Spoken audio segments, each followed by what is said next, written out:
good morning, good morning.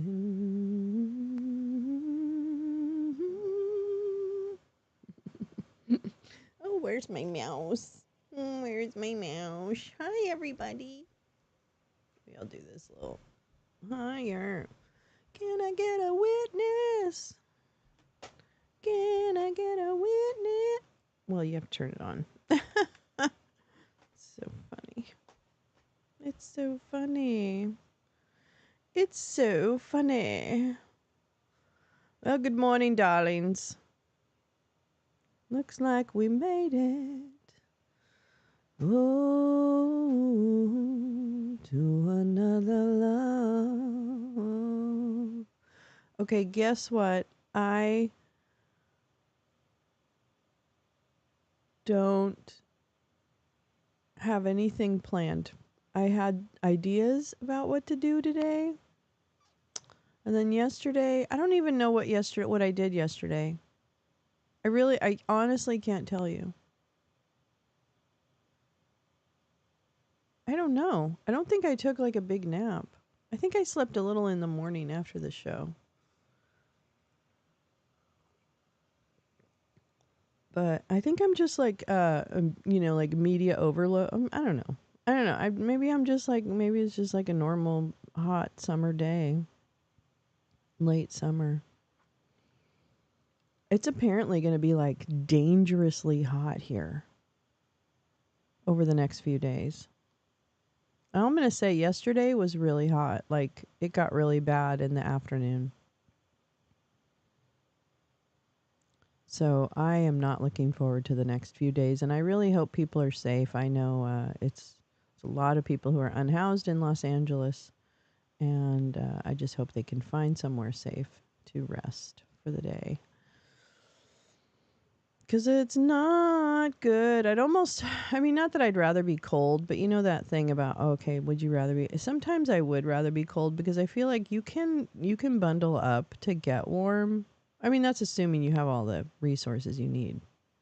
Please, I'm not, this is a Cosmo quiz exercise, not a deep thought. Hey, Easily, how are you, darling? Good morning. Lee, good morning. Making coffee. Looking forward to a sunny day. Last of the pool days. I know, Lee, but fall in Michigan, that has to be gorgeous. My God, Bobo and I were just talking about Michigan yesterday and how gorgeous it must be.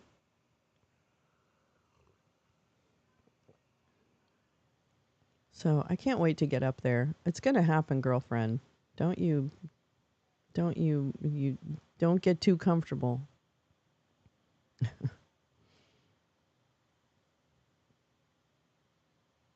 Hmm. Oh, looks like we made it to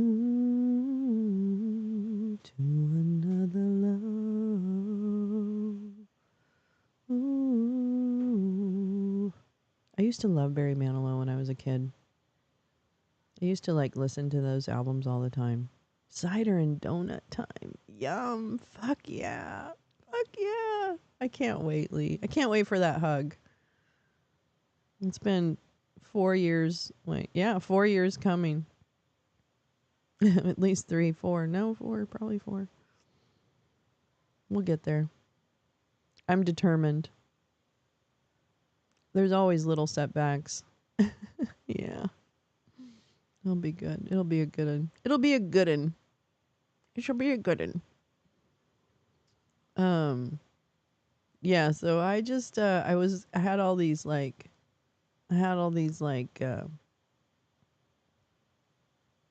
plans, you know. But then I didn't do it. I didn't do it. It's okay. It's all right. It's very human. It's a very human show today. It's a very human kind of like, I really am looking forward to the taste of this coffee. You know that feeling? I don't know. Is that weird? I think there's like mornings where I'm like, I am really looking forward to the taste of this coffee. I think that's a thing. I do have business for us. I did save one thing, but I know I did an Awake and Bake bookmark. But So I'll get to that. But first, we're just going to take this real slow. Oh, I hope so, Lee. Oh, I certainly hope so. Oh, I got a balcony. You can come and work from the balcony. Not a problem. Would be beautiful during the winter, by the way. You get a nice little cozy sweater. And we can go to the beach. You can work at the beach. We could both work at the beach. Actually, that would make me work harder too. It's like a workout partner, you know? So I feel like I could really, that could really be something that works out really well.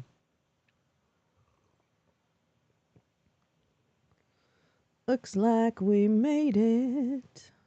Ooh, to another love. Ooh. Do you like all my stuffed animals? Those are literally things like over the last, like, I don't know, 7 years or so. Bobo has purchased for me. I do. I don't mind enjoying like soft, cushy things, even though I'm well past the age that should have them. But these ones are kind of cute, and they're mostly dinosaurs. Well, one's like a plague doctor. No, one's death. One's death. The one on the end is death. Yes, in Northern California. Listen, I can meet you up there too. I can go anywhere. I can come to you. So don't even think you have to make special plans. I got family in Northern California. I know my way around Northern California. That's where I was born. Well, I have a witch, 2 dinosaurs, and a Grim Reaper. Hi, Neil. No worries. I'm glad you popped in. What a nice thing to do. I appreciate you popping in. That's a lovely, lovely gesture. I hope what is it, Wednesday? Oh, shit, man. It's midweek trash heap. I hope your midweek trash heap is great and easy to lift and easy to get rid of. Oh, speaking of trash, if I don't clear out the trash in my house, is terrible. I've got like 2 bags waiting to go outside. It's terrible. That has to happen today. Hi, GP. 500 transphobic comments on Lime Soda Films on YouTube for their transphobic film Behind the Looking Glass. Okay, will do. Thank you for that. I'll tweet about it. Let me just take a picture of that. Okay. Thanks, GP. Your trash day is Friday? No worries. You made some homemade soup? Oh, wait. Easily. You made homemade soup? Oh, shit. Fresh cup. Cleaning kitchen. Homemade cheddar broccoli soup? Oh. You're amazing. Can I just say you're totally amazing? That's totally amazing. I'm so proud of you. That's amazing. I love it. I was just telling people as they were coming in, today's kind of a slow day because I really have totally like overshot my skis when it comes to all the ideas I have in my head. I have a lot of ideas in my head, but I just don't have and I have terrible, well, I'm just going to be honest. I have terrible depression. And I used to kind of I never took those commercials for granted, but you know those commercials where it was like, oh, mom's depressed again. We can't go to the fair, you know? Do you remember those commercials?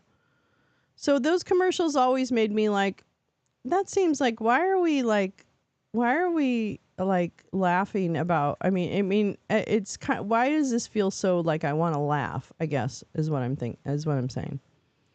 And, you know, like, because I don't want to laugh at someone being depressed. I certainly wouldn't want to do that. But just the way the composition of this commercial was very, it itself was the comedy, right? Not the topic, if that makes sense.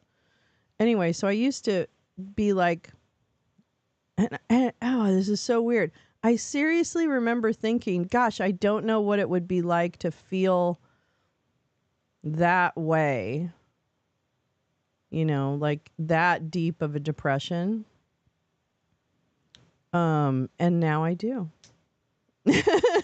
Maybe because I had a thought about that commercial. No, that's not how life works. That's not how life works. Because I never laughed at the commercial, but I was just like, why would they like portray that particular? The way they portrayed it was just a little too much. It was dismissive almost of the content. But yeah, it was. It just it's kind of a funny. I don't know. That's always struck me as a funny story where it's like, oh yeah, now I know. Now I know what mom's feeling. Where you literally inside of your body, inside my body, I want to do so many things and I literally can't move. It's not even like, oh, I'll just do something else. No. It's that I can't. I just sleep. I just sleep. So, and by the way, I think it's chemical. It's not,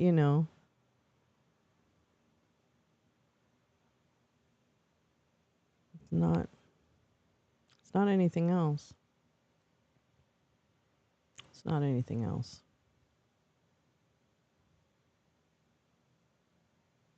Yeah, I don't know. It's yeah, so and better living through chemistry, we get to have all the kind of great solutions. I particularly need to find a different solution. But it can happen. It can happen to you too. You slept for 13 hours last night. Oh, babe, GP. I feel that. I feel that. Yeah.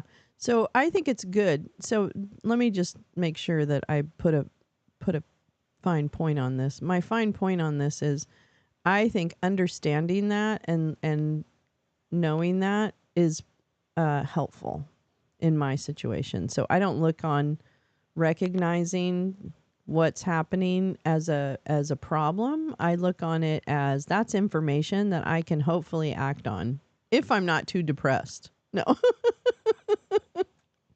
Whoops, wait. Oh, whoop. Wait, where is it?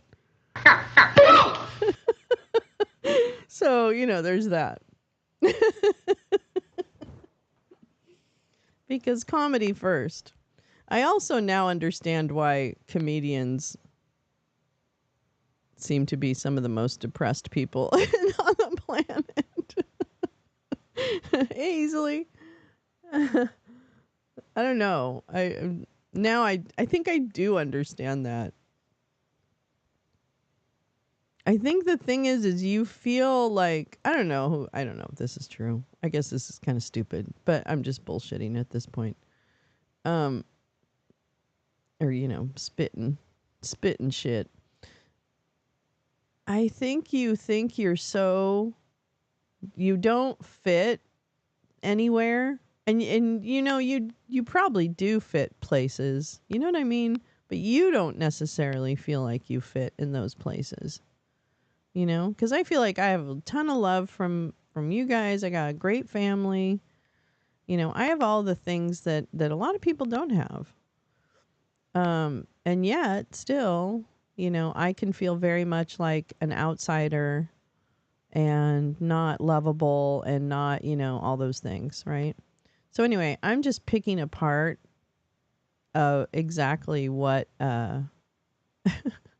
what might happen. Revelation is revealing the fact that my screen is black. Oh my god, what am I gonna do? Is that on Twitch, dear? Let's check. I doubt it. Well, and since you're the only one watching, I guess it doesn't matter. Anyway, I have to go get rid of this person. Hold on just a minute. Hold on just a minute. Well, where's my, why doesn't it show my thing? Why doesn't it show my thing? Oh, I see. Why doesn't it show my thing? Oh, it is black. You're right. I don't know why. I wonder why. Maybe I'm just naughty. Why the hostility? Because I always get fucked with over on Twitch, so that's why. So shut up. I don't know why it's black. Is that a Twitter thing? Twitter doesn't, or Twitch, is it a Twitch thing? They don't like me? Maybe it's just doing the audio. Maybe I'm doing a podcast and you don't know. No, I don't know. Come on over to YouTube then. Come over to YouTube and yell at me. I've heard of middle-age crisis, but this is beyond. Damn, this is middle-aged hysteria. Well, define hysteria. Please. Please define that for me, because I don't think you actually know what hysteria might be. That's a little bit different. Irrational emotions. Ah, okay. Or I think hysteria actually, isn't that more like, you're out of control mad, like crying, and that's kind of what that is. Yeah. Well, if you'd been trolled as much as I have, maybe you'd feel the same way. So why don't you have a little compassion? How about that? How about I turn the tables on you? Why don't you try having some compassion? Or are you not? Is that not part of your toolkit? What was the name of the person who hurt you? Was it Mother?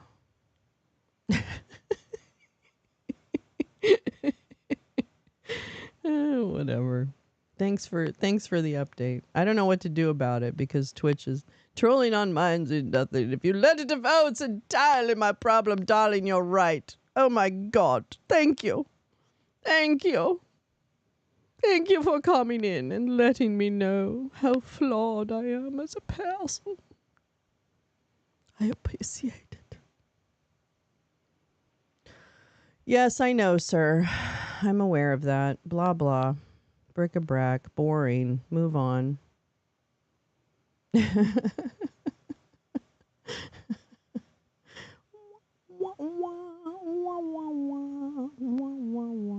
Wow. Okay, well, I don't know where that came from, but I know where it's going. I don't know where it came from, but I know where it's going. You just got yourself a block, bitch. Because you're fucking weird. Ban. And then I'm going to delete you. So why don't you fuck all the way off, bitch? You fucking bigoted bitch. You bigoted bitch. How come Revelation? Oh, because they're a fucking, like, they're an idiot. Oh, he's in, because I'm assuming it's a he. They are over on Twitch. They're not on YouTube. They're on Twitch. That's why you don't see them in the chat. So. Can someone clean this place up? No, Congress is not back today. I don't think. Are they? A good question. Let's see.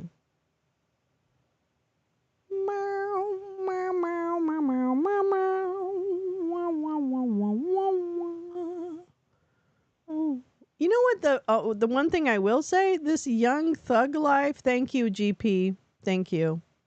Yeah, I know. Most of my Twitch viewers are problematic. I'm going to be honest with you. I pretty much just come up in a browse function, and idiots come in and say, "Beep, beep, beep." Oh, really? Oh, good. Oh, Jesus, Neil. All right. Well, let's be grateful then that they showed themselves for who they are, and we booted their ass. This isn't Gab, honey. Gab's down the corner. Go down to your Nazi Gab down the corner. Pepperidge Farm remembers. Okay, so Greenfield, let's see. Is there anything? This YSL trial will never stop. My God, what do they have to talk about? Jesus, I'm sorry. I hope it's not something like bad, but I just never see that thing resolve. What's going on with it? I don't know the story behind it, so forgive me. And if it's something really sensitive, I really apologize because I wouldn't mean to do that. Do, do, do, do, do. Oh, the Alpha and the Mega. Yeah, fuck that shit. Hey, listen, I am a atheist. I don't give a shit about their religion. To me, religion has caused most of the problems in this world. So frankly, I walked away from religion. If you want to do it, that's great, but that's a you thing, not an anyone else thing. I'll respect it for you, but you will not push it on anybody because I don't fucking give a shit. I probably know the Bible better than they do, and I'm still going to tell you God isn't real. God's not real, and men wrote that book. And you know what? I don't fucking follow a book that men wrote. I just don't. I don't believe in magical fairies because men told me to believe in magical fairies. That's like the last thing my mother would like me to do.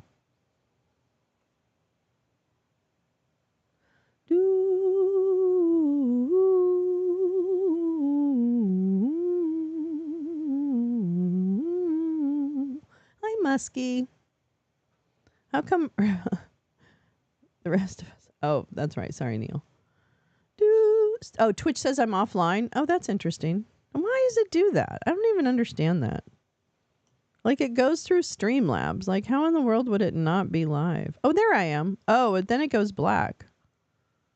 Isn't that weird? Can someone clean this place up, Muskie? Yeah, it goes to black, but it starts off as play in background. What does that mean? What does that mean? Maybe my stream settings are off on Twitch. That could happen. I'll take a look at it afterwards. It's all right.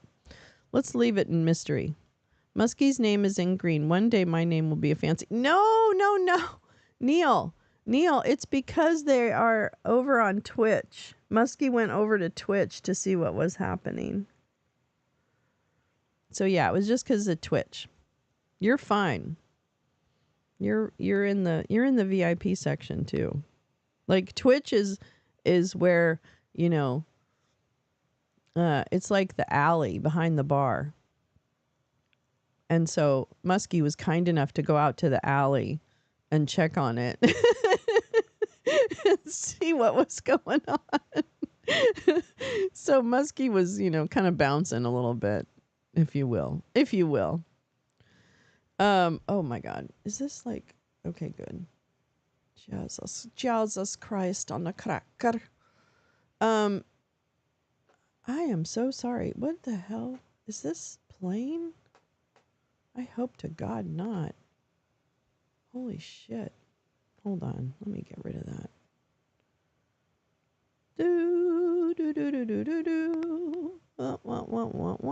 I don't see any. Oh, wait a minute. Oh, dang. Oh, wait. I do have something, though, for us to watch. For recruiting strangers on. What? Okay. All right. Hold on. Where's mine? Okay.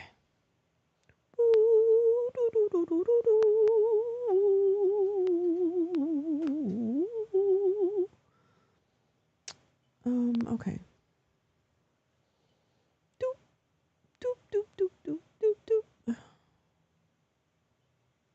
Wait, I had another thing saved. Why?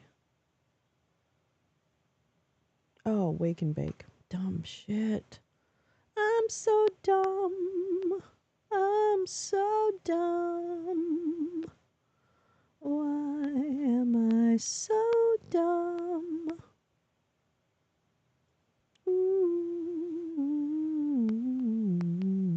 That's 3 days ago. God dang it. My news is like I don't do things in a timely enough fashion. Okay, I'm gonna admit it. I'm gonna admit it. My day is complete. Now I can go. My name's in green. You're so cute. I just think they're so cute.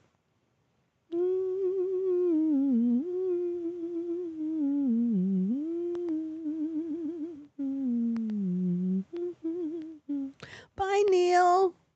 Have a great day. You were just watching a video of 76-year-old Grace Jones performing at the outside Lands Fest in SF last month. God, that's incredible. I love Grace Jones. Good morning, Max. Bye, Neil. Have a great day. See you tomorrow, hopefully. Hopefully. Hopefully. Hopefully.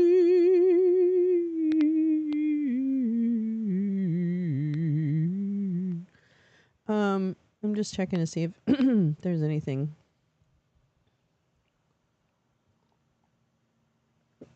Oh my God. Highly recommend said video. I will definitely watch it. I can't play it because it will strike me. It will strike me dead on the spot. But I will definitely watch it.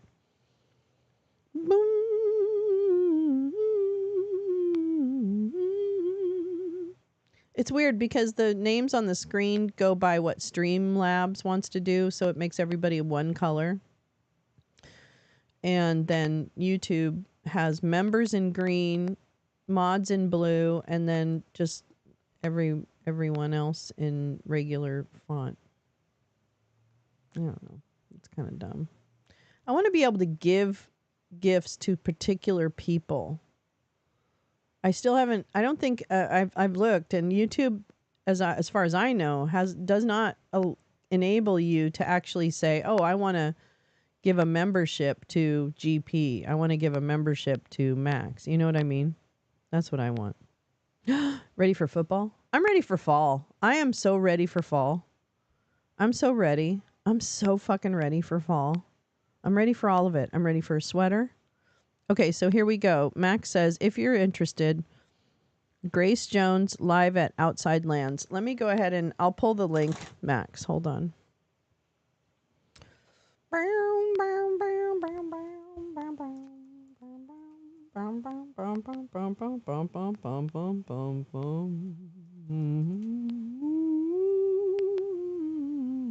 Oh my God.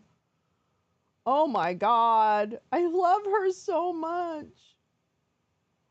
Let's see. I think this has everything. The live full show. Okay.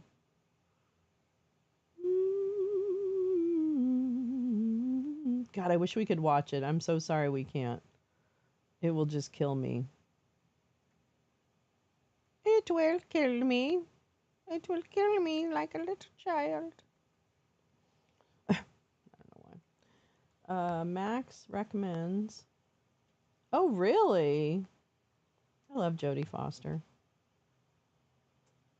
Okay, that should be the Grace Jones full show at Outside Lands in like a few weeks ago. I can't wait to watch it. Also, GP watched a brilliant documentary about Jodie Foster on Tubi, which is a free streaming service. So check it out. Check it out.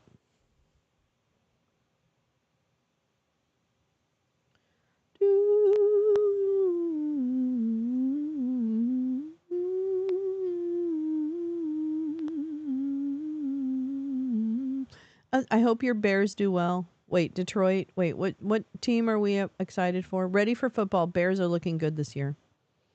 That's good. Chicago Bears. I'm a Niners girl. Sorry. That's where I grew up. Just had my birthday. Oh my God.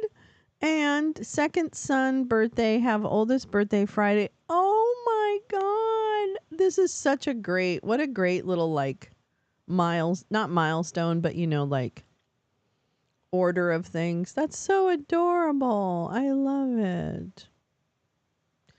Lee says Harris Wall's advertising on Detroit Sports Talk Radio is brilliant. Heard it yesterday, reaching a wide male audience. That's fantastic. I hope they're still doing well. I'm trying not to pay attention to the hype because I just really can't fucking handle it. You know what I mean? Like I just cannot handle the negative and the typical attacks and the this and the that. Happy birthday, Easley. Wait, I have to sing happy birthday to you. Happy birthday. Oh, wait, this is to you and to all your children. Happy birthday to you. Happy birthday to you. Happy birthday, dearest easily and Kim. Happy birthday to you. Yes, what a joyous time. What a joyous time, Easily. Congratulations. And congratulations to your kids, too. Sweet. Sweet, sweet, sweet. Oh, unfortunately, here we go. Muskie says, that aside, happy birthday, but Bears suck. Go Pack. It wasn't today. It wasn't today, Max. It wasn't today. It was she just had her birthday, so just had. But always good. Don't dox yourself. That's right. No, don't dox yourself. But that's good, Muskie. That was good. 59. Yeah, baby. Go out like a lion, girl. Do it.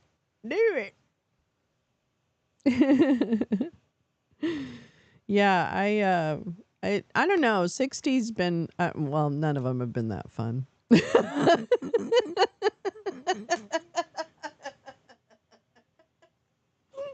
Sorry. I'm just kidding. Actually, they've all been fun. I mean, any day I wake up is like, yes.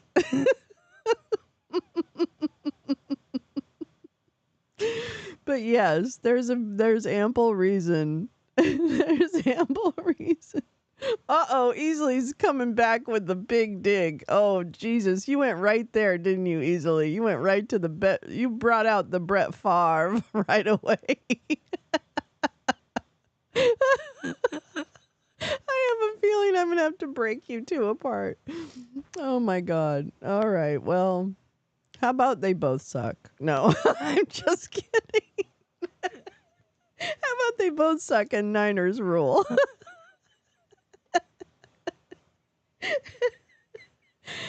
I have a feeling Bears, Packers, and Lions represented in the lounge should be a fun season. Hey, listen, I think we need to make this part of our fall season here at Lolo's Lounge. What do they play? I think it's football. I was going to say, I think it's football. How about losing for 20 years?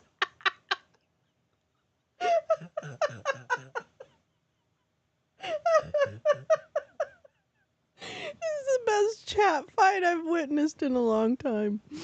Oh my God. You two are so funny. Meanwhile, GP's like, what are we talking about? Oh my God. No. Here you go. I know. I don't know shit about. I don't know enough about the teams and how they're doing. I know how football works, but I don't know how the thing works. Well, we'll have to have a football update from all the football fans in the audience then as we go through the season. I think that's what you guys are going to become field reporters. You're going to become field reporters for Lolo's Lounge. Okay, are you ready? Are you ready to cover your respective teams for Lolo's Lounge? Because we're creating a new sports network. We'll have to come up with a name, but for now, just know that you now are correspondents for a new sports network at Lolo's Lounge. And it's going to be up to you to report on your favorite teams as we go through the season. And it'll be a battle. Give those men 2 balls and they'd have nothing to fight about. Give those men 2 balls and they'd have nothing to fight about. Green Bay crybabies, you touch the quarterback. I'm sorry. Sports rivalries are among my favorites. Among my most favorites. Oh, shit. That's funny. You guys make a sport that we don't all know about fun. And that's the best part. We can enjoy it together and laugh. That's the best part. I'll do a live spot from the Thanksgiving tailgate in Detroit. Fuck yeah. I love it. I love it. I think we're onto something here, people. I think we are. Now it's an unpaid correspondent. Sorry. You get our love and devotion. How about that? How about that? I mean, I'll give you 10 points for the next trivia thing. How about that? I'll pay you in points for trivia.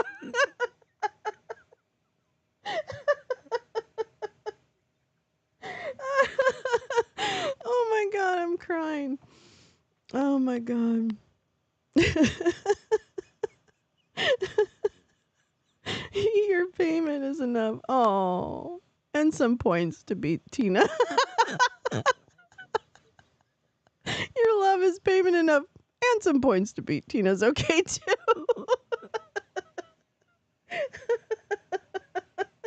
You go to Wisconsin for the playoff games and to watch big men cry.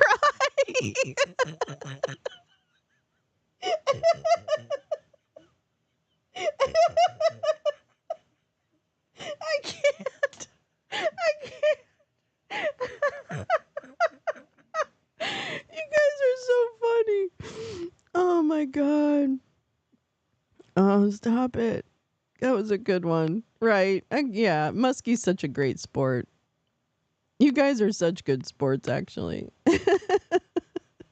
You can see the art in the teasing. Oh my god, that's funny. Watch big men cry. I'm sorry, easily. I think that's really funny. You're making me cry. Oh shit. All in fun. We all love each other. Just relax, everybody. Relax, everybody over on Twitch. Hi, Oomph. How are you? Oh, I think that's so funny. I can't. You guys crack me up. Not really a Lions fan, but it's avoidable. I mean, yeah. Oh, yeah. I would imagine. I would imagine. It's kind of like living in Los Angeles and being a Giants fan.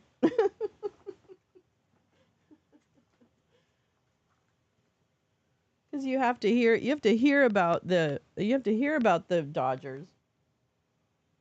But I was raised to hate the Dodgers. So just imagine my chagrin. You people with your cats and your sports balls. God damn it. Losers.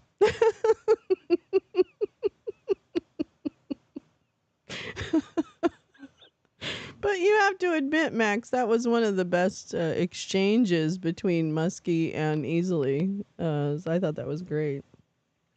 You were rooting for them. God, Easily, you're like legit football fan. You are. You're gonna be like. You're gonna be our. What's the guy?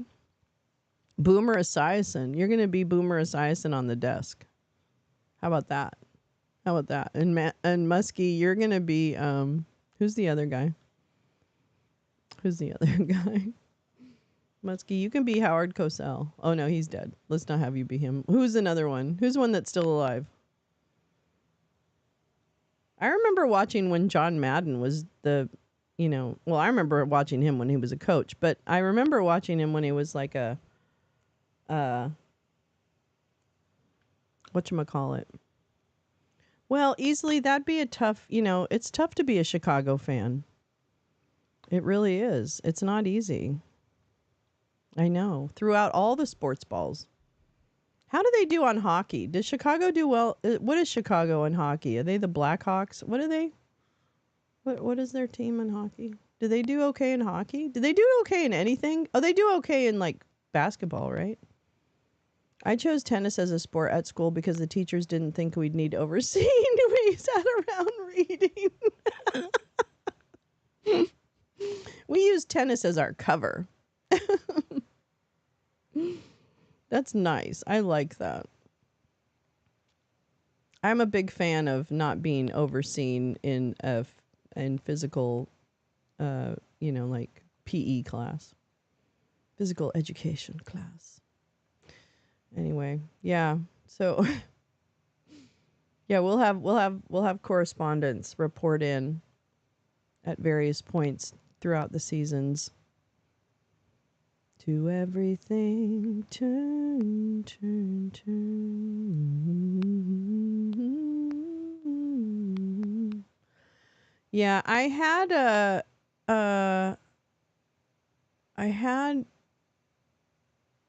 yeah. I was telling people earlier, since you joined, I didn't really plan anything for today. I was gonna, and then I didn't.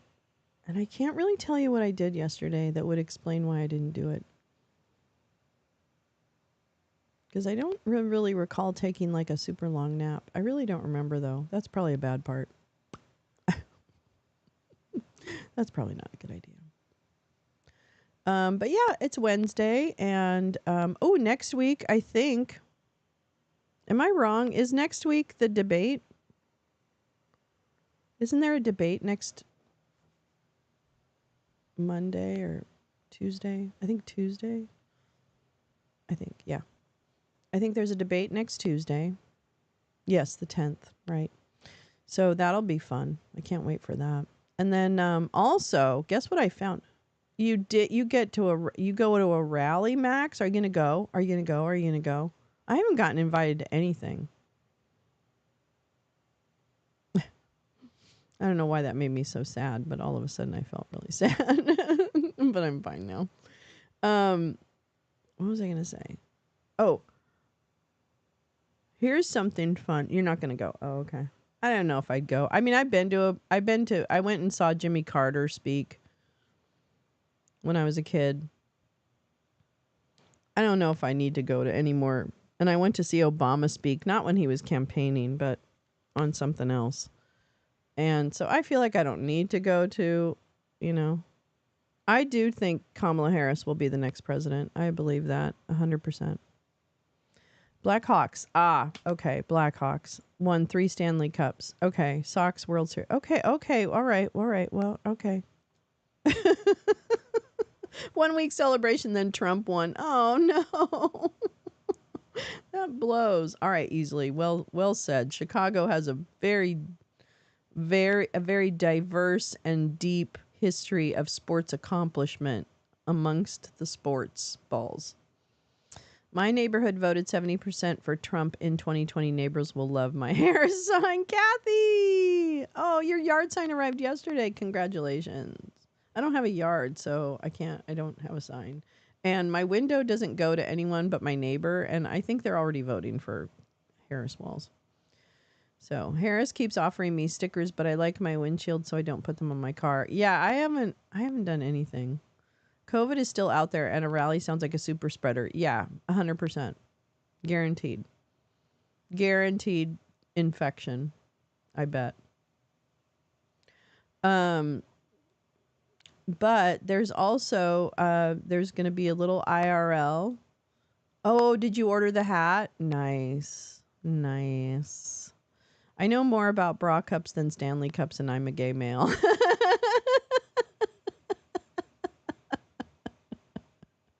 And your knowledge is much more worthwhile, let me tell you, GP. Your knowledge is deeply appreciated, whereas the other is not. On Sunday, September 15th, there's a little event. And it's a Republican event, and it's at the Universal Studios Hilton. So over by in Hollywood, there's Universal Studios, if you're familiar. Oh, is it? It's very high quality. Yay, Kathy. I know a few people that ordered that hat, actually. So that's cool. I think that's cool.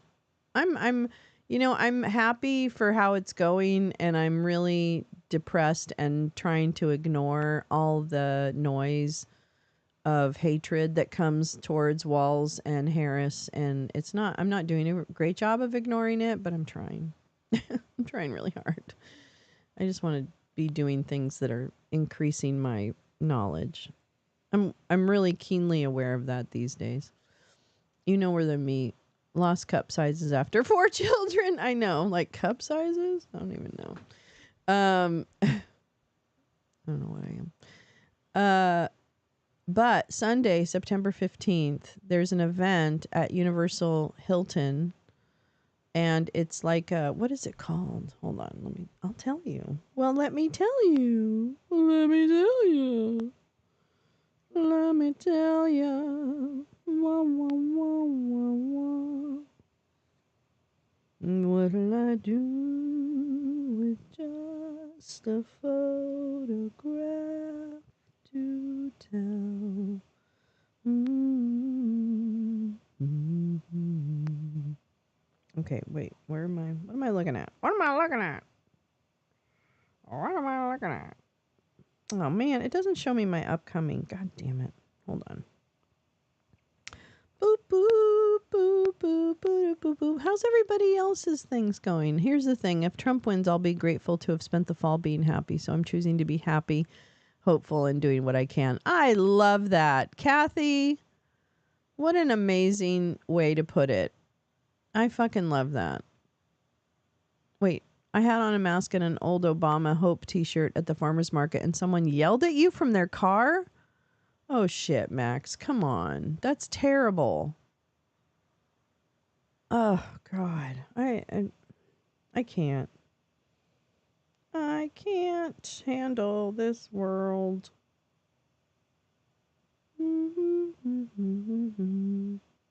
Here we go.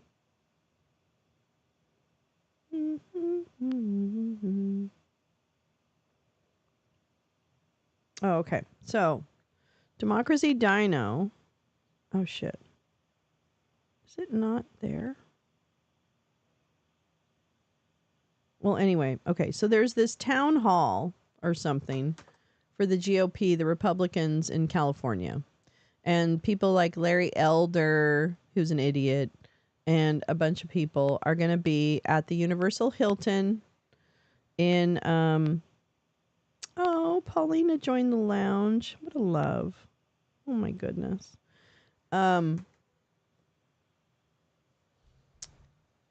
There's an event and it starts at like 1 o'clock or something like that. Anyway, so I'm going to show up as people are arriving in my dinosaur costume and I'm going to do some interviews. So Dino on the Street. So watch for that. That's coming. Oh, it's coming on Sunday. Oh, it's very close. Well, no, it's not this Sunday. I think it's the following Sunday. Yeah, it must be the following Sunday. It's the 15th. So on September 15th, Dino IRL asking people questions. Because I think the questioning goes really well. And I'm not like, trying to do too many things at once. Because I'm alone when I'm out there and I can't handle like signs and flyers and yelling and this and that. I've got to figure out what I want to focus on. So I think what I'm going to do is just do like a man on the street. I read an article on Psychology Today about the rise of female misogyny, and they cited MAGA women and TERFs on Twitter as the most abusive. Yeah. And YouTube. It's bad. It's bad. And I think with Harris, it's going to get worse. I know. Cup sizes, football, politics. What do you want? We got it all. Butterflies. Good morning, butterflies. Good morning to you. How do you do? Yeah. So there you go. There you go. You're beginning to hate YouTube. Yeah. GP, there's a lot to hate on YouTube. I can't dissuade you from that. I can't. It's basically Twitter with video. Really. I mean, it has more limits than Twitter does at the moment.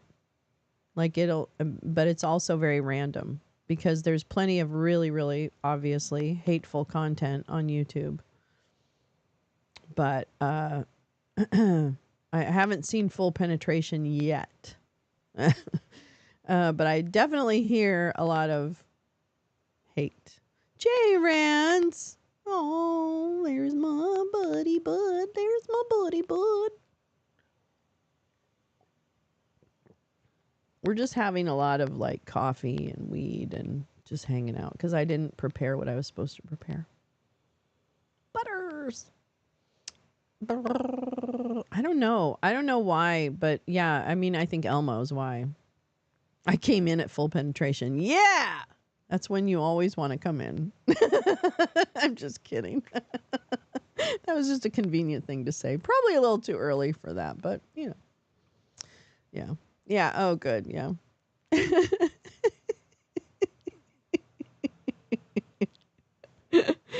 Well, you know, it's a wake and bake, okay? I'm supposed to wake you up.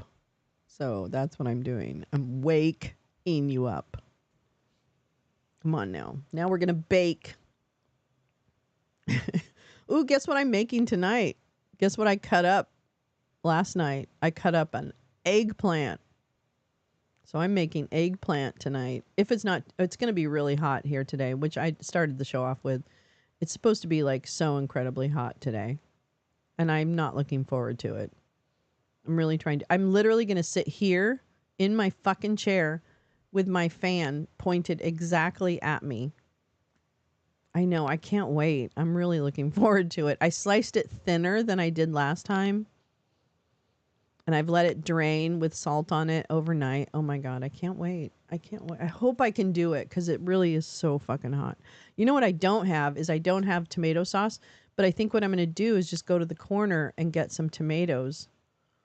And then I'll make just a nice like crushed tomato sauce, you know, my own sauce, but not like I'm not like a big sauce gravy person, okay? I mean I am, but I'm not Italian. I don't have that gene.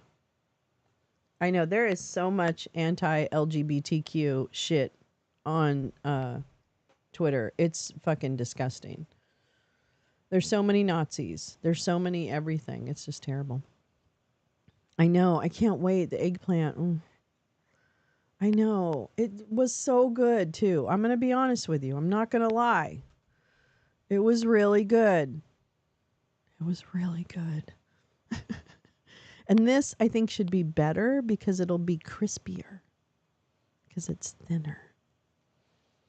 Because for me, it's all about the deep friedness of it. It's not actually, but yeah. Anyway, so that's my plan.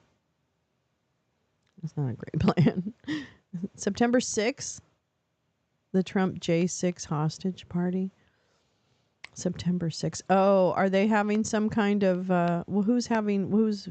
is it a corner thing or what is that?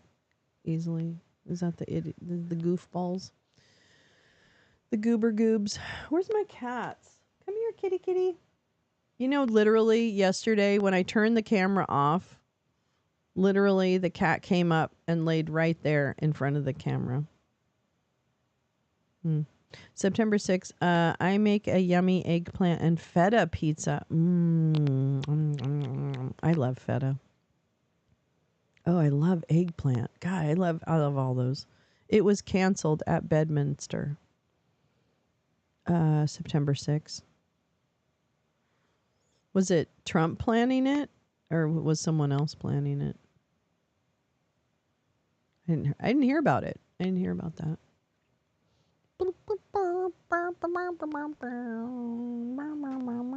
That sounds really good, GP.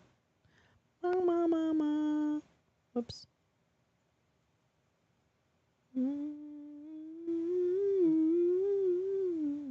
Sorry, just doing some clean up. Everybody, every day. Clean up.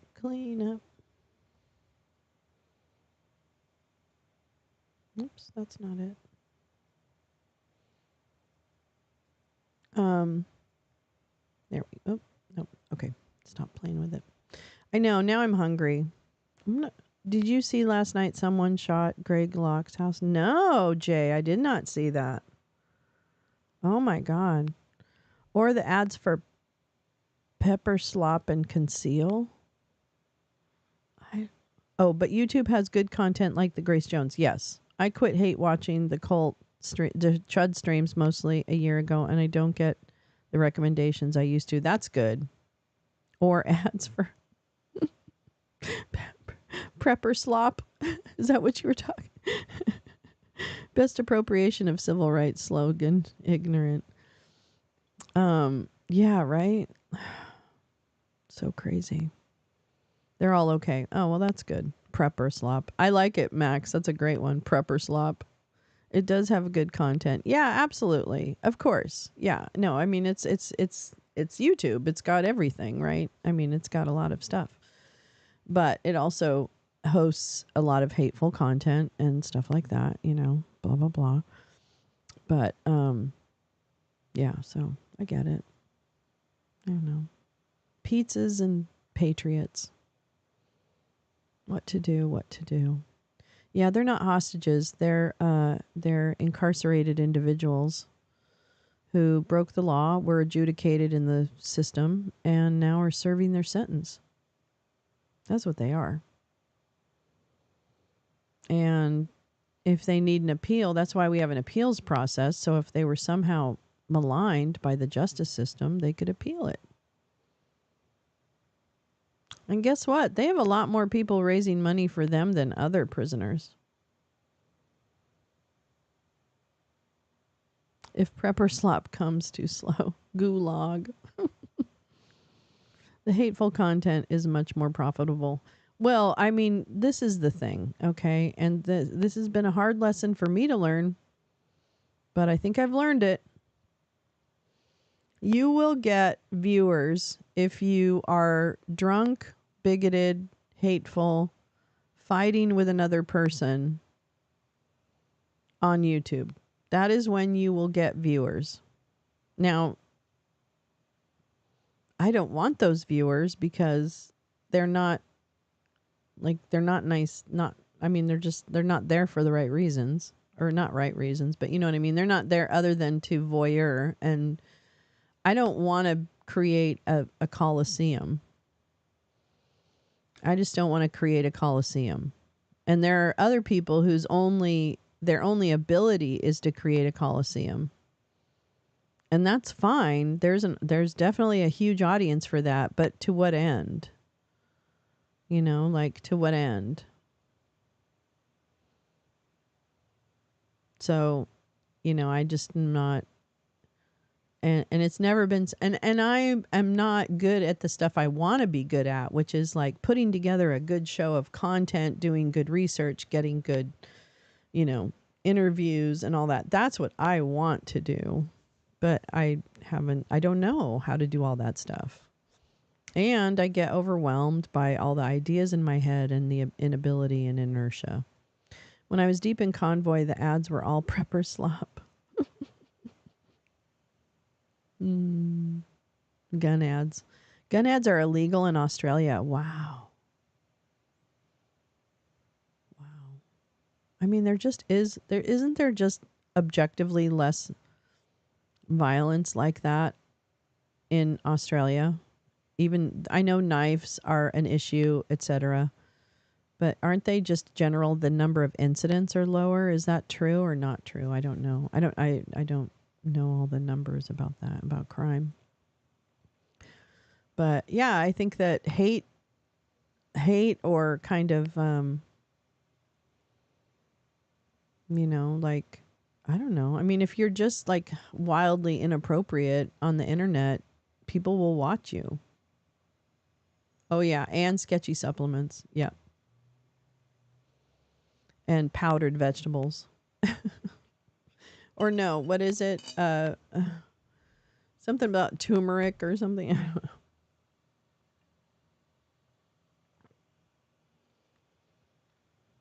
know.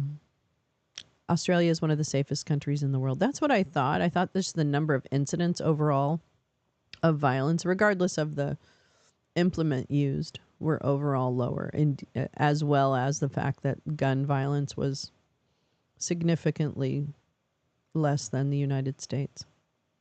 Beet powder, yeah. Beet powder. Wow. Yeah. Well, that's okay. We'll just be over here with our little under 20 under 20 mornings And that, I mean, you know how I am. I've been very open about my struggle. Sometimes I'm like, I wish we had more viewers. And then other times I'm like, I don't want those viewers. I don't want anybody else to come in here. But at the same time, I mean, it's part of why I've done this is just because I want my voice out there, right? Like all of us have a different thing, and for me, this is like my thing, or I want it to be my thing. I'm really into baby beets in my salads. God, I love beets. Yeah, more viewers, more problems, right, Carla? Thank you so much. And nobody needs any more problems. Is it Clue that thickens them still helps? I think it does because it just shows when I look at my analytics, when I have thumbs down, which I do on every video, there's a certain number of thumbs down. It just shows you that like of the engagement, 90% of the engagement was a positive thumbs up. You know what I mean? So that's what it shows me. Now, I don't know if, it's still engagement. So it still shows somewhat positively, I think. It doesn't seem to. Did you see that movie? Yeah, don't let dingoes grab your babies. But didn't they determine that the dingo actually did not grab them, or they did grab the baby? I mean, wild animals. I bet you totally could get interviews going. So many interesting people. We should brainstorm. I know we should. And here's the thing. The only thing, J Rants, you're so lovely to say that. We could fake fight. We could. Well, actually, you missed a great fake fight earlier between Muskie and Easily Distracted that they were throwing down over football teams. So we have real fights, okay? Don't get it twisted. We're very dramatic here. We are full of drama. I'm just saying.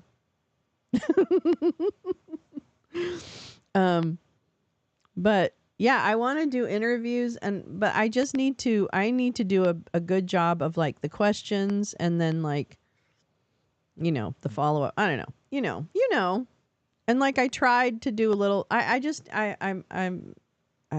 need to deal with my depression, and then I will probably have more time and more energy to actually put together shows that make sense. Tosses lacy gloves. That's right. Pew, pew, pew. Choo, choo.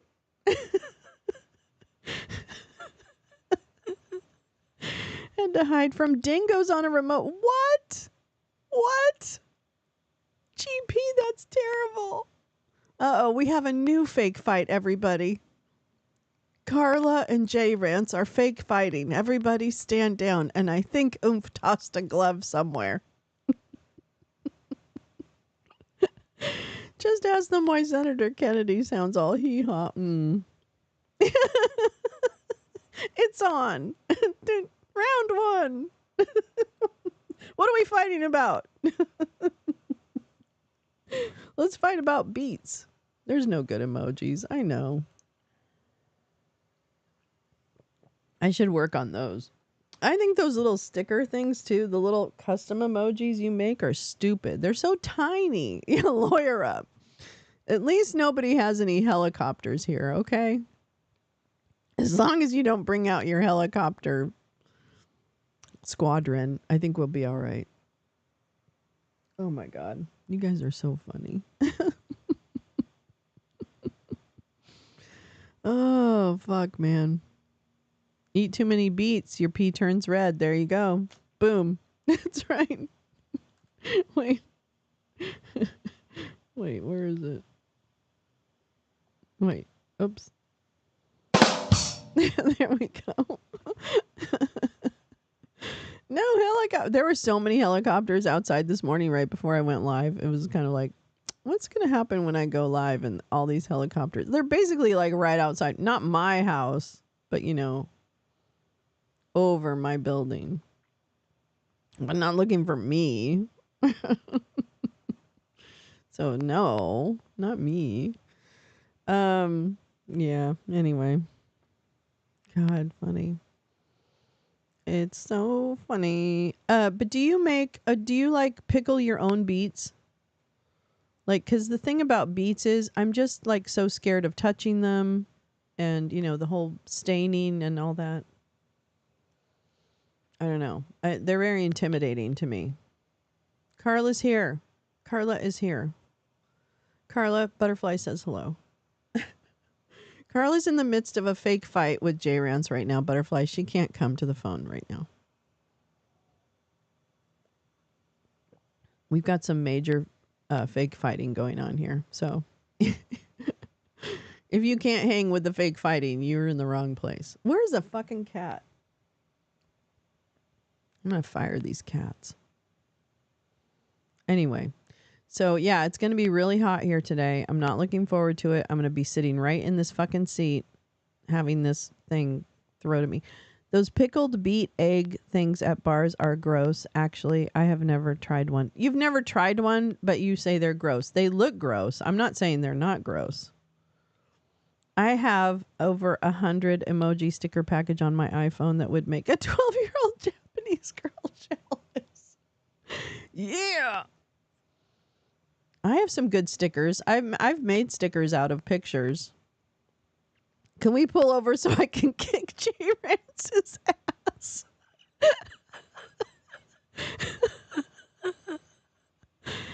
You can make your own stickers, Jay. Oh no, listen. Go to a photo.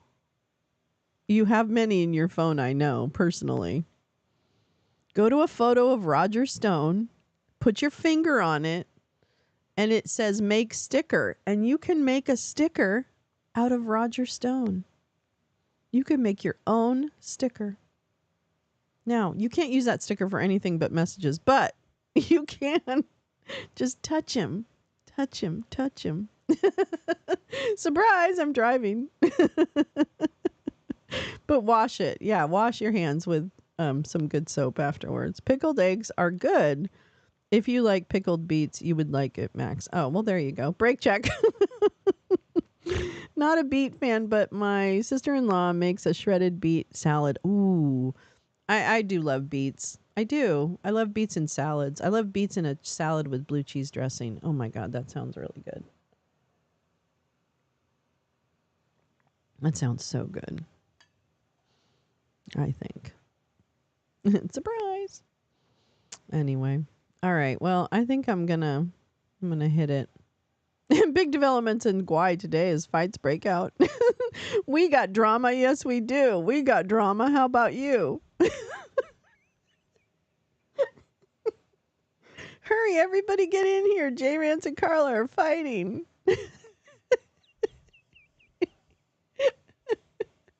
All of a sudden the numbers jam up. No, I'm kidding.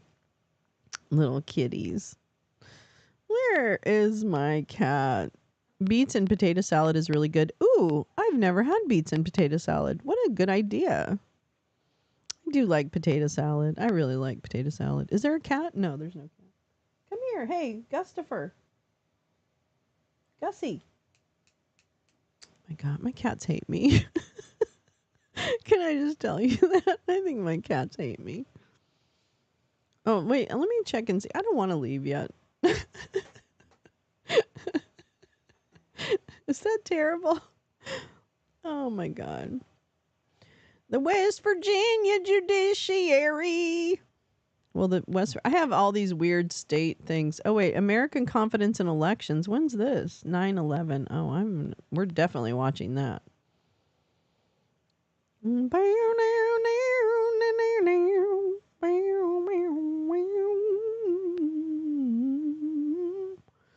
We could watch the library board meeting. That sounds really amazing.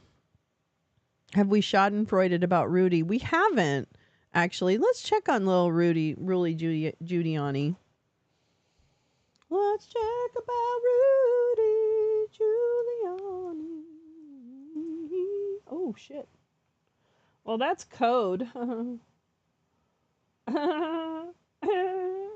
Rudy Giuliani. Rudy. Ooh. Okay, let's see. One day ago. That's only 17. Oh, I think it's that. I can't. What's this? Oh wait, I want to watch this. Hold on. Oh, shit, man. Okay, hold on.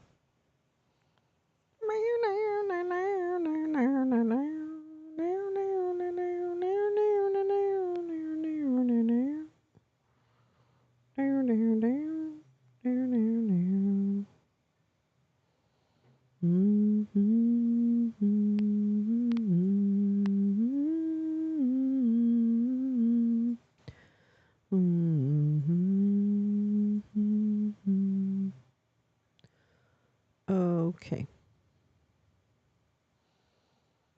This is a short, but I just want to see what it says. It was him and Dr. Phil. This is from a day ago. Oh, shit. Oh, double shit. Trump straighten out the federal government. And how do you want to do from here forward? What's the next chapter in your life? Help Donald Trump straighten out the federal government. And how can you do that? What role will you take in doing that? Well, I offered him the role last time when I incorrectly thought he was going to win. I'm talking about 2020. So you can hire me for about a year as a special assistant, and I'll go around and I'll get rid of all of the people who are going to double cross you. I'm good at that. I did that in my own administration. I got rid of 4,000 people, ultimately 12. I'm good at that because I'm a really good investigator. That's my best thing. And in New York, I can smell the crooked politicians. I mean, they have a certain odor. I mean, I put so many of them in jail. When I show up, they start to emit the odor. Yeah, shut up. Wow. Okay. Well, hold on. I'll get real news. That was just fun. Do do do do do do do do do do do do do. Oh wait. Oops, sorry. That's not what I wanted. No, no, no, no, no. Nobody cares. Nobody cares. I don't want to watch you. All right. I watched this yesterday, but let's watch Please it. Let's. Oh God, I can't take his opening. Okay, I'm gonna put on Glenn Kushner in your rock concert. Hey all, Glenn Kirshner here. Oops. So friends, recall how a jury ordered Rudy Giuliani to pay money damages to Georgia state election workers Shay Moss and Ruby Freeman. Thank you. For lying about them, defaming them, and in the process endangering their lives. A jury ordered Rudy Giuliani to pay $146 million in money damages. And ever since, Rudy has been ducking and dodging and deceiving, trying his nefarious best to avoid complying with that money judgment. Well, it looks like Rudy has run about as far as he can run, and he is about at the end of the road. Let's start with the new reporting. This from NBC News. Headline, defamed election workers seeking Rudy Giuliani's homes and World Series rings. And that article begins, the two Georgia election workers defamed by Rudy Giuliani are seeking to take possession of his multi-million-dollar homes in New York and Florida, and some of his valuable personal property, including 3 Yankees World Series rings. Ruby Freeman and her daughter, Wandrea Shay Moss, were awarded $146 million in damages last year after a judge found Giuliani liable for repeatedly defaming them by falsely accusing them of election fraud during the 2020 presidential election. They filed the action seeking to get a hold of his properties in federal court in New York on Friday. They argued the move is necessary because Mr. Giuliani has proven time and again that he will never voluntarily comply with the court orders, much less voluntarily satisfy plaintiff's judgment. And in fact, friends, Rudy proved that very point by first filing for bankruptcy and then playing games, with the bankruptcy judge and the bankruptcy court. A New York bankruptcy judge dismissed Giuliani's case earlier this month after citing Giuliani's failure to turn over virtually any necessary information about his businesses while submitting incomplete or incorrect information about his personal spending. The article continues. Their filing Friday seeks an order requiring Mr. Giuliani to turn over personal property in his possession in satisfaction of the judgment, and an order appointing plaintiffs as receivers with the power to take possession of and sell both real and personal property that Mr. Giuliani does not turn over. That includes cash accounts, jewelry and valuables, a legal claim for unpaid attorney's fees, and Mr. Giuliani's interest in his luxury Madison Avenue co-op apartment. Giuliani's Manhattan apartment is worth an estimated $5.7 million, while his condo in Palm Beach, which the former election workers are also trying to obtain, is valued at $3.5 million. And friends, this might be my favorite part. Talk about just desserts. Shamos and Ruby Freeman are additionally laying claim to the $2 million in fees Giuliani says he's owed by Donald Trump's campaign and the Republican National Committee for his work in trying to overturn the results of the 2020 election, efforts that got Giuliani disbarred in New York and that led to Moss and Freeman's lawsuit. The mother and daughter are also seeking Giuliani's 1980 Mercedes-Benz SL 500, his signed Reggie Jackson picture, his signed Joe DiMaggio shirt, and 3 Yankees World Series rings he was given during his time as New York City mayor. They also want a diamond ring he owns and his collection of about 24 luxury watches. But you know what, friends? Where Rudy is headed, he's not going to need a luxury watch collection. He's not going to need diamond rings. Nope. Or World Series memorabilia. He's not going to need expensive automobiles. No. Where Rudy is headed, he's not going to need much more than an orange jumpsuit. Right. Because presently, And toilet wine recipes. Rudy is criminally indicted I in would Georgia. get a good recipe. Ask Rudy Peter is Navarro. criminally Peter indicted Navarro probably has in a great Arizona. recipes. Presently, Rudy is an unindicted co-conspirator in Michigan, and he is an unindicted co-conspirator in a federal case in Washington, D.C. And You know Noel what, friends? Dumpy.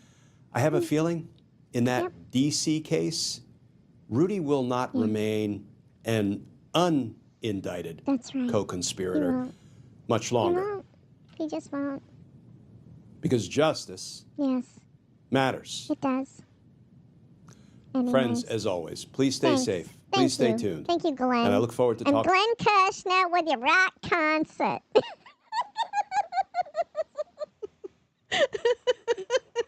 I'm sorry. I know that's not his name, but I grew up listening to that guy do I'm so-and-so with your rock concert. I loved that when I was a kid. And so I always thought it was Glenn Kirshner, but it's not. I think it's something else. I don't know. Anyway, it doesn't matter.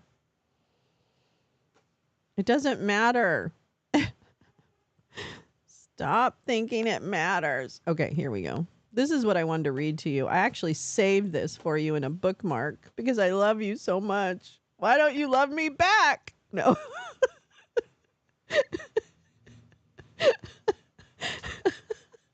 I'm just kidding. I know you love me. I know you love me. Hi, gal. How are you? It's so good to see you. Rudy's time over the barrel. Time to what? To wear the barrel. Midnight special. That's right. What was that guy's name? I'm Glenn. No, fuck was that guy's name?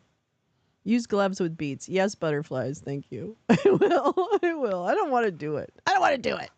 You know what else is good with is goat cheese.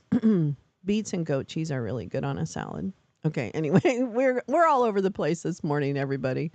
I love that Brazil has ordered Apple to remove X from the App Store. That's right.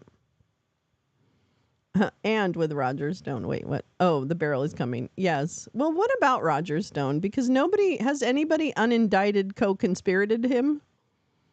Is he co-conspirated anywhere? Is he co-conspirated? Yes, beets and goat cheese. No, the gloves. Oh.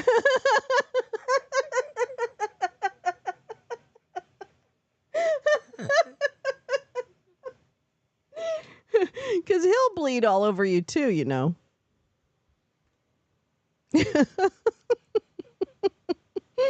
Okay, wait. I wanted to read this. I didn't read this yet, and I wanted to read it with you guys. So here we go.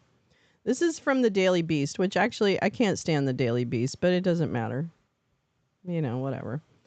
I need to be able to read something. Okay, Mike Lindell is being sued again. This time by a California company. His firm, MyPillow, contracted to offer shipping and product protection services to customers.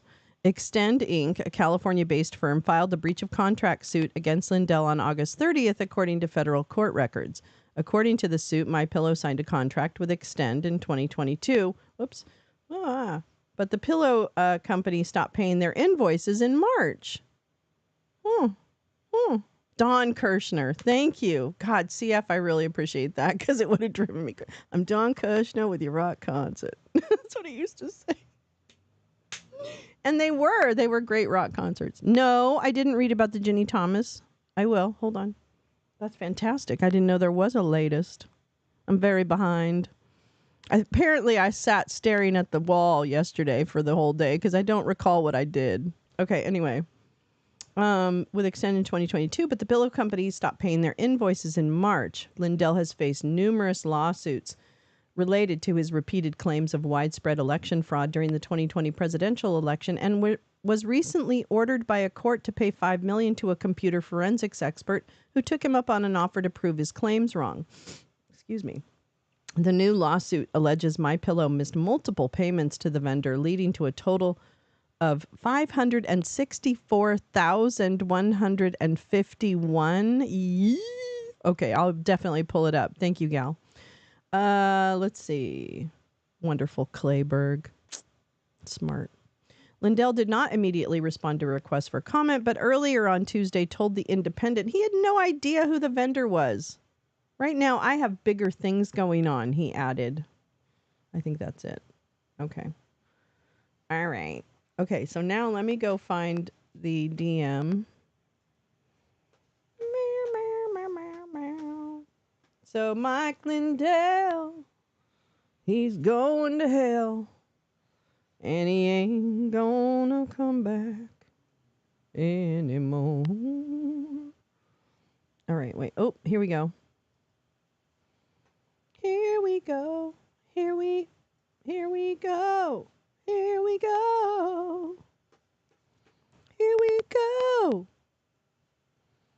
Wait, come back here. Come back here.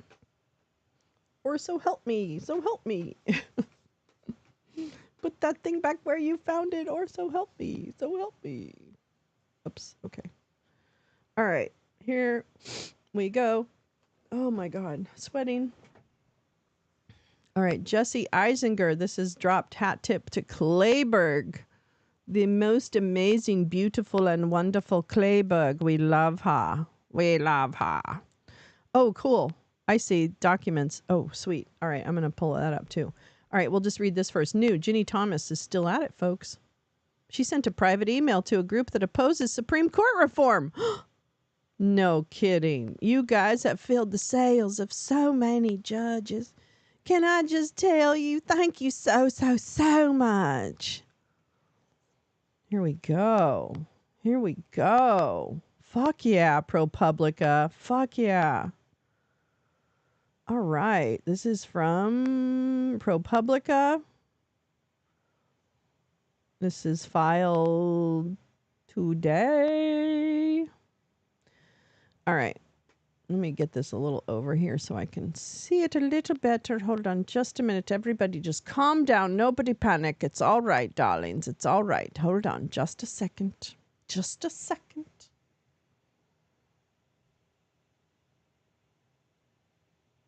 You know what? You guys are pissing me off. Okay. Let me just make it a little bigger then. Okay. Here we go. Settle in, kids. Mommy's going to read to you to get next week's trivia answers. Tina may have sent in covert assets with memory loss knockout gas. It's true, though. Okay. And then I'll go to the link, Gal, that you have. What is an acceptable level of free speech for the spouse of a jurist to exercise? I think I wrote a poem about this. I think. All right. Anyway, Ginny Thomas, the wife of Supreme Court Justice Clarence Thomas, privately heaped praise on a major religious rights group for fighting efforts to reform the nation's highest court. Efforts sparked in large part by her husband's ethical lapses. Thomas expressed her appreciation in an email sent to Kelly Shackelford, an influential litigator whose clients have won cases at the Supreme Court. Shackelford runs the First Liberty Institute, a $25 million a year organization that describes itself as the largest legal organization in the nation dedicated exclusively to defending religious liberty for all Americans, well, except for the atheists. You know, because they're heathens, right? Yes. Shackelford read Thomas's email aloud on a July 31 private call with his group's top donors. Thomas wrote that First Liberty's opposition to court reform proposals gave a boost to certain judges. According to Shackelford, Thomas wrote in all caps, "You guys have filled the sails of many judges. Can I just tell you, thank you so much." I just love that. Shackelford said he saw Thomas's support as evidence that judges who can't go out into the political sphere and fight were thankful for First Liberty's work to block Supreme Court reform. "It's neat that, you know, those of you on the call are a part of protecting the future of our court, and they really appreciate it," he said. On the same call, Shackelford attacked Justice Elena Kagan as treasonous and disloyal after she endorsed an enforcement mechanism for the court's newly adopted ethics code in a recent public appearance. Hi, Badger. How are you? Good to see you. He said that such an ethics code would, quote, destroy the independence of the judiciary. This past weekend, Justice Ketanji Brown Jackson said she too was open to an enforceable ethics code for the Supreme Court. After the call, First Liberty sent a recording of the 45-minute conversation to some of its supporters. ProPublica obtained that recording. Ginny Thomas did not respond to repeated requests for comment. First Liberty Institute did not directly respond to ProPublica and document its questions about the recording. Hiram Sasser, Executive General Counsel at First Liberty Institute, said in a statement, quote, "First Liberty is extremely alarmed at the leftist attacks on our democracy and judicial independence and is fighting to bring attention to this dangerous threat. It's shameful that the political left seems perfectly fine destroying democracy to achieve the court decisions they favor instead of working through democratic and constitutional means." The July 31 call led by Shackelford came shortly after Joe Biden had announced support for a slate of far-reaching Supreme Court changes. Biden endorsed term limits for justices, a constitutional amendment reversing the court's recent presidential immunity decision, and a binding ethics code for the court's 9 members. Kagan's comments came before Biden's. She did not mention any of the structural proposal Biden endorsed. On the donor call, Shackelford voiced strong opposition to various court reform proposals, including the ones floated by Biden, as well as expanding the size of the court. All of these proposals, Shackelford said, were part of a, quote, dangerous attempt to really destroy the court, the Supreme Court. This effort was led by, quote, people in the progressive extreme left who were upset by just a few cases, he said. An unusually protracted treason season. Yes, indeed it is, isn't it? It is protracted. And not nary a light at the end of the tunnel in sight. Hi, what are you doing? You realize you're not 10 pounds, you're 27 pounds. Okay. All right. Here we go. This is not the first time the spouse of a Supreme Court justice injected themselves into controversial political matters. Ginny Thomas sent dozens of messages after the 2020 election that echoed then President Donald Trump's baseless claims of election fraud. In messages to then White House Chief of Staff Mark Meadows, Thomas said, quote, Biden and the left is attempting the greatest heist of our history, and urged Trump not to concede the election. In emails to Arizona and Wisconsin lawmakers, she pleaded with them to fight back against supposed fraud and send a clean slate of electors. She later wrote, the nation's eyes are on you now. Please consider what will happen to the nation we all love if you do not stand up and lead. Thomas said in 2022 she regretted sending the inflammatory messages to Meadows. Oh, she regrets it? Really? Because she got caught? Damn. Okay, Gus, what are you doing? I've got a catastrophe about to happen. What are we doing? Are you stuck? Do you want to go this way? Go that way. There you go. Yep, keep it moving, mister. Okay, if you step on the computer, that probably won't be a good thing. Can you move by the computer? Is that good? Can you do that?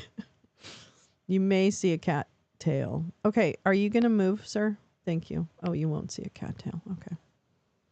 Anyways, as I was saying, Martha Ann Alito. Martha Ann. Oh, Martha Ann. Say you can. Recuse your man. Hey, Martha Ann.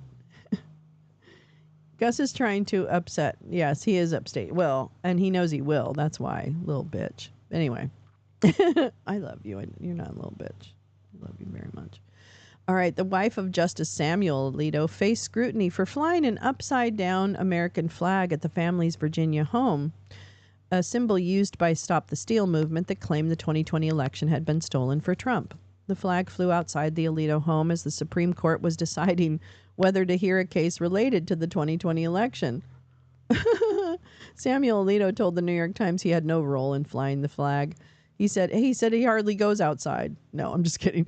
He said his wife did it in response to a neighbor's use of objectionable and personally insulting language on yard signs. What? Okay.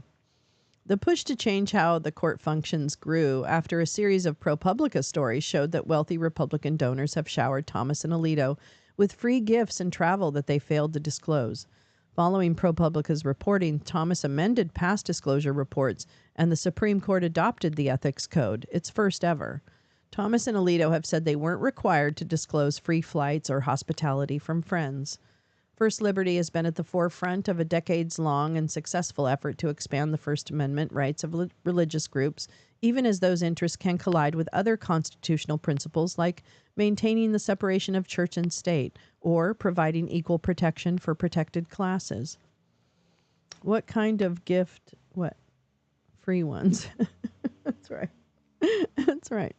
In the last several years, First Liberty has notched big victories. In June 2022, the Supreme Court's 6 conservatives ruled in favor of several Maine families represented by First Liberty and the Institute for Justice, a libertarian-leaning legal advocacy group, when it struck down the state's ban on using public funding to pay for religious schooling.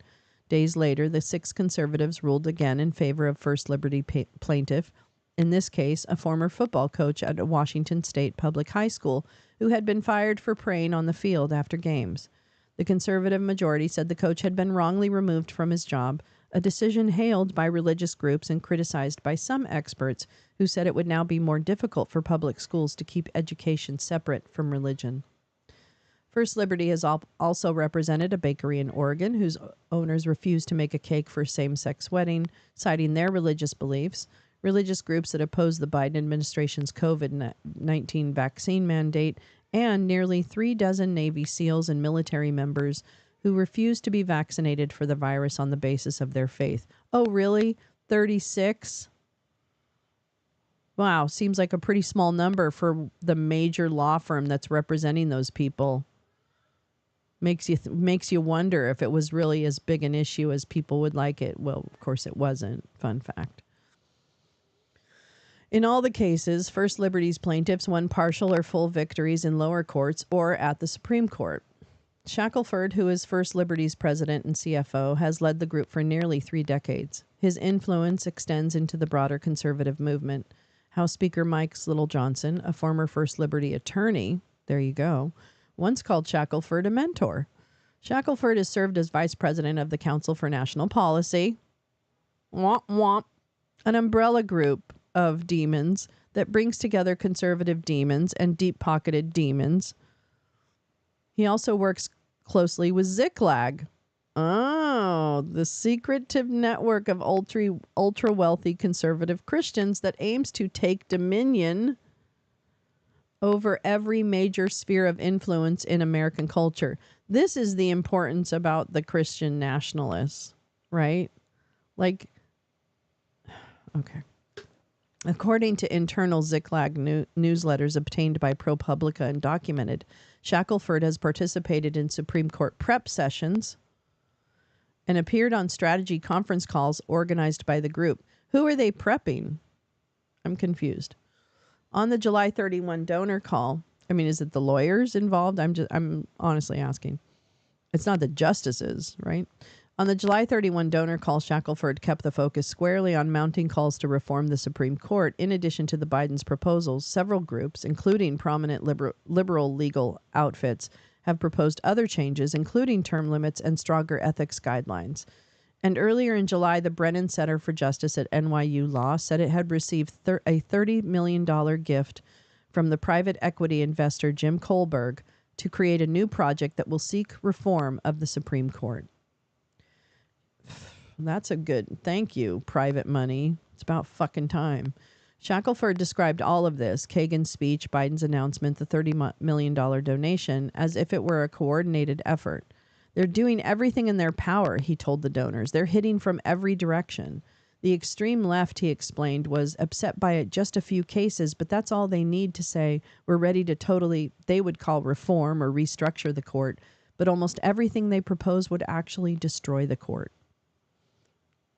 It's okay because she's a cult. I'm a cult? Wait, who's a cult? I don't know who's a cult. Could be the Supreme Court practice. Could be lobbying material for jurists. Oh, mock Supreme Court. Yeah. I would imagine, well, would it? Oh, okay, yeah. That's what I'm wondering. It kind of makes a difference. I would think. Okay. He aimed his fiercest criticism on the donor call at Kagan. Quote, that is incredible, somewhat treasonous what Kagan did, Shackelford said. The Chief Justice rules the court. They're trying to keep the other branches' hands off of them.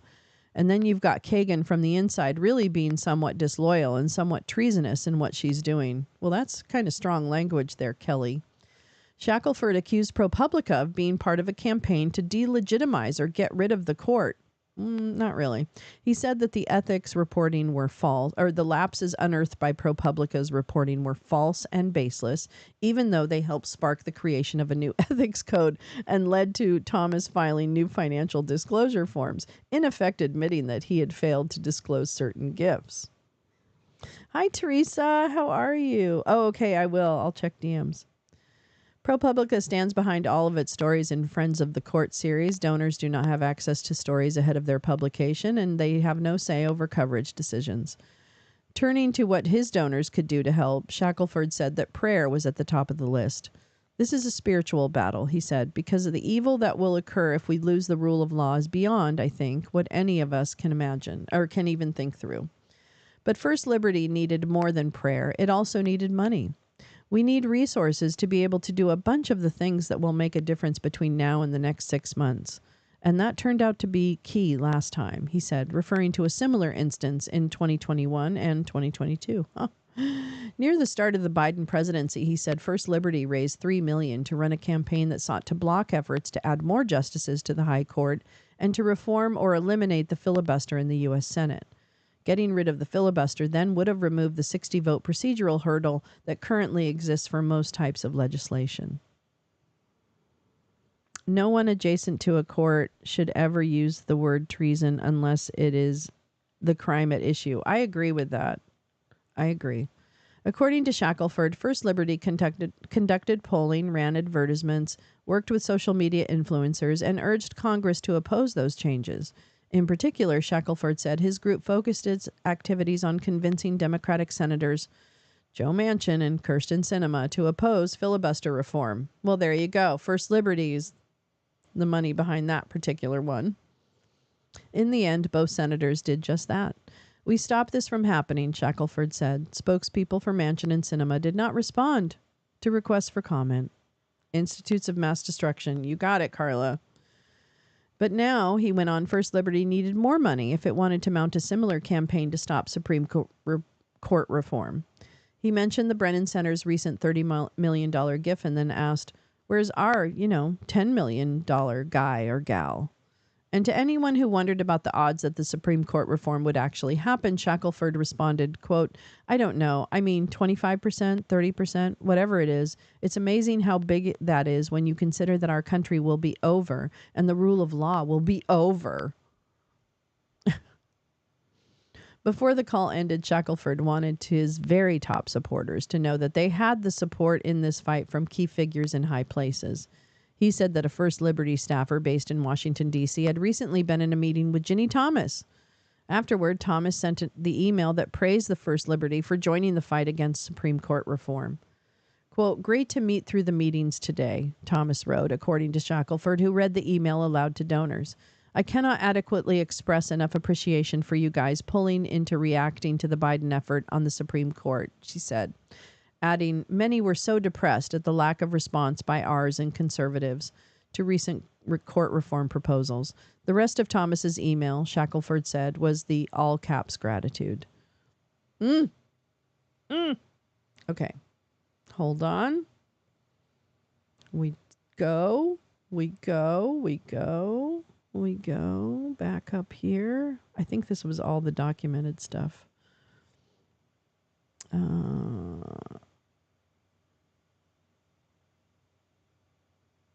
Yeah, that's the same. I think it's the same text, but is by, so the link that Gal has is the documented, one of the other partners of ProPublica.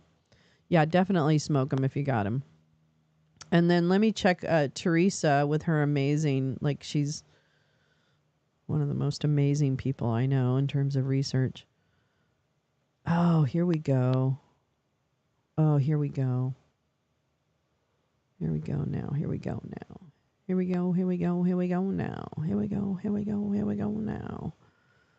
me go ahead and go here. So thank you, Teresa, for this.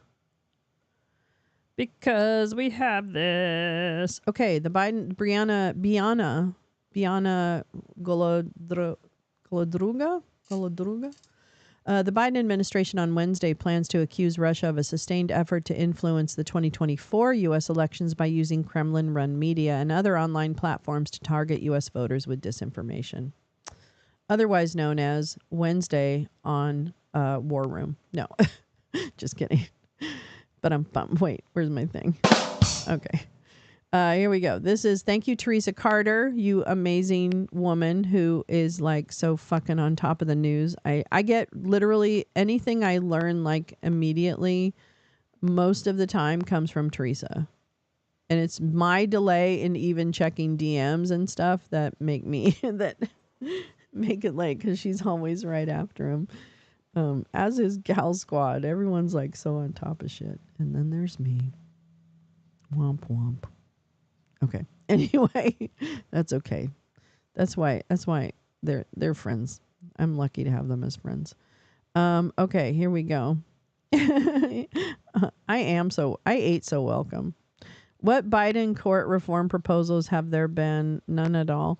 I don't think anything's been beyond what was read there about term limits and ethics code. I mean, has the ethics code actually been adopted? I didn't even recall that it had been adopted, but I suppose it has. This is a CNN. We're just going to switch gears for a minute. Going to Russia. Moving to Russia. We're moving to Russia. All right. Biden administration to accuse Russia. Blah, blah, blah. Okay. Oh no. Wah, wah, wah, wah. Okay, the Biden administration have heard of ethics code. Is that the Biden? I thought it was Biden. Well, wait a minute. Was it?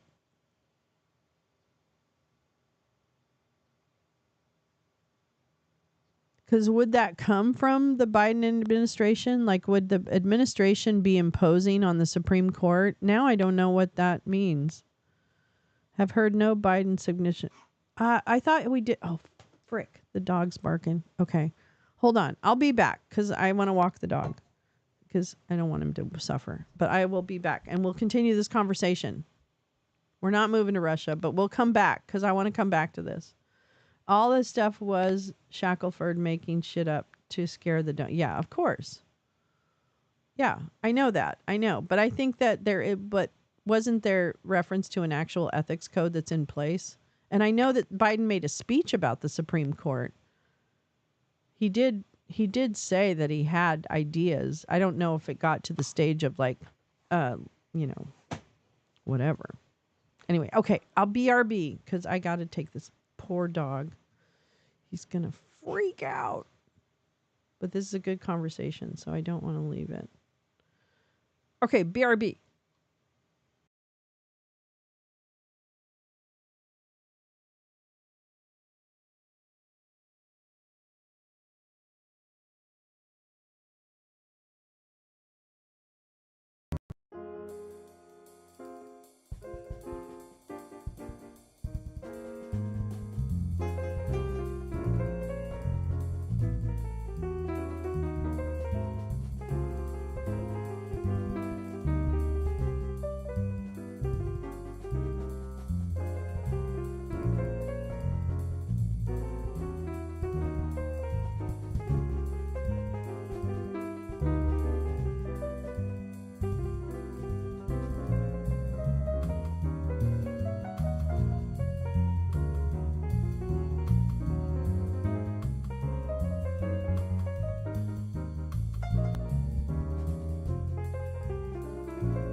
What's going on?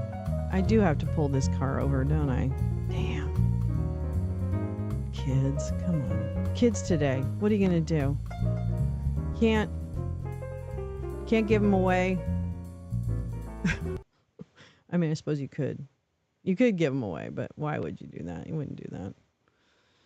You guys being mean to each other? Everyone's being naughty because the teacher left the room. I'm going to tattle.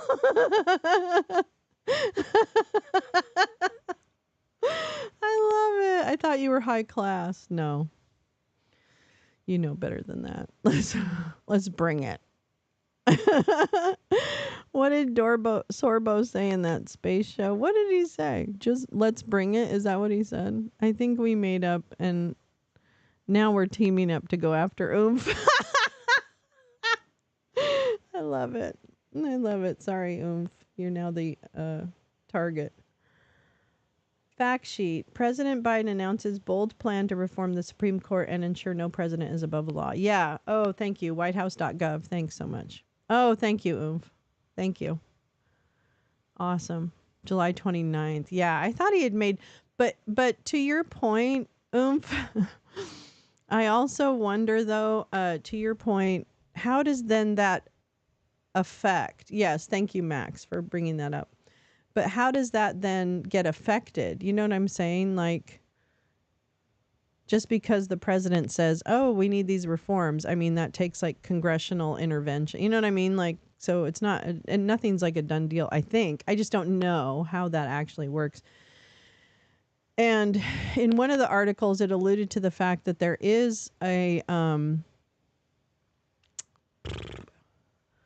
that there is an ethics code now in effect. And maybe it's just stronger ethics? I don't understand. Because I didn't think there was. I thought that was one of the issues. Prickly air. Exactly. See, that's the thing. And it makes sense to me that would be prickly, right? Because there's intentional walls between that shit. So it kind of makes sense to me that would be the case. Anyway, so I thought it was interesting. The ethics code. Justices should think about the stuff and make up their own minds.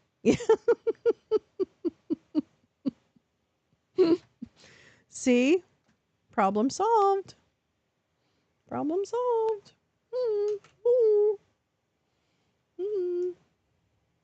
Oops. Okay, so, there we go. All right. Okay, well, let's turn our attention to Russia. Jumps out of car, gotta go to work. Oh, bye, Carla. Work blows. Work blows. See you later, Carla. See you tomorrow, if nothing else, hopefully. God willing. God willing and the creek don't rise, as my dad used to say. Because other people said it. He didn't make it up, obviously. But we'll see. We'll live to fight another day. Let's live to fight another day. Yeah. Super slow. Super slow. Yeah. We're not driving fast here. We don't drive fast here. Okay. The Biden administration on Wednesday plans to accuse Russia of a sustained effort to influence the 2024 U.S. presidential election by using Kremlin-run media and other online platforms to target U.S. voters with disinformation. 6 sources familiar with the matter told CNN and the rest of conventional wisdom and a big duh. Whatever. Breaking news. It's expected the U.S. will make a series of moves on Wednesday aimed at addressing the Kremlin's efforts, including the White House publicly condemning the actions, writing a very sternly worded letter, and the Justice Department announcing law enforcement action targeting the covert Russian campaign. That's great. That's great. Now do Roger Stone. What happened with the break-in? What happened with the Iran hacking of a campaign, whatever, buddy? What happened with Roger Stone being hacked by the Iranians, supposedly? Come on now. Come on. This is stupid. I'm sorry. I'm saying it. This is dumb. Dumb, dumb, dumb. RT, the Russian state media network,